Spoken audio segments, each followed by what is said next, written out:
வெளிச்சம் இல்லையே, ஒரு ஆசீர்வாதம் இல்லையே. என் தகப்பனே, நான் என்ன பாவம் செய்தேன்? என்ன பாவம் இருக்குதா?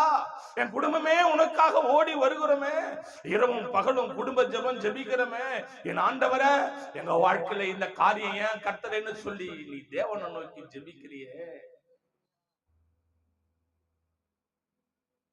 2 வருஷம் 3 வருஷம் 5 வருஷத்துக்கு இப்படி சொல்றியே.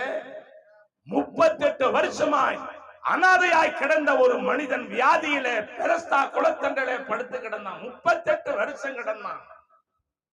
கேட்க நாடி கிடையாது. 38 வருஷமா இருந்த மனிதன் ஆண்டவர் பார்க்கிறார்.